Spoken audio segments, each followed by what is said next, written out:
আমরা ডাক্তারদের সাথে কিছুক্ষণ আগে কথা বলেছি।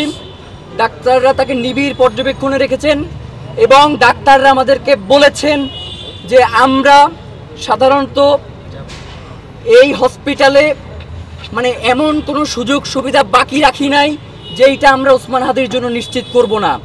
আমরা যত ধরনের সুযোগ, যত ধরনের চিকিৎসা আছে আমরা ওসমান হাদির ব্যাপারে সর্বোচ্চ চেষ্টা করছি এবং আমরা শুধুমাত্র এখানে চিকিৎসক হিসেবে ওসমান হাদির সেবা করছি না।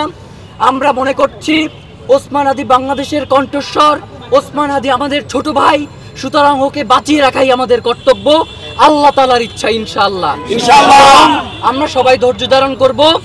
সকলের কাছে আমরা সবাই দোয়া চাই, সবাই দোয়া করবেন এবং আমি এবং জাবের ভাই ছাড়া ইনকিলাব মঞ্চের হয়ে অন্য কারো কথা ইনকিলাব মঞ্চের স্টেটমেন্ট হিসেবে প্রচার করবেন না। এবং আমরা এখনো পর্যন্ত জানি না যেটা কে করেছে, আমরা কাউকেই সন্দেহের বাইরে রাখছি না।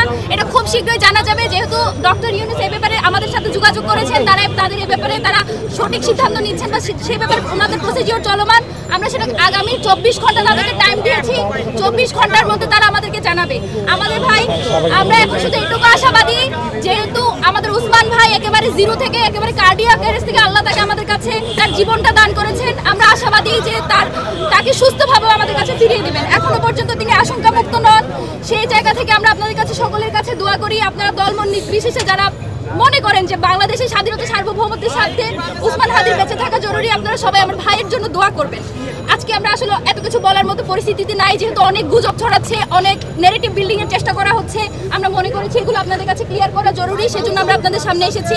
ইনশাআল্লাহ ভাইয়ের যেটা আপডেট সেটা আপনাদেরকে চিকিৎসকরা প্রত্যেকদিন আপডেট দিয়ে জানিয়ে দিবেন। আর আরেকটা কথা ভাই, আমাদের যদি কোনো বক্তব্য থাকে সেটা আমরা ইনকিলাব মঞ্চের যে গ্রুপ আছে, অফিসিয়াল গ্রুপ, সেখানে আমরা জানিয়ে দেব।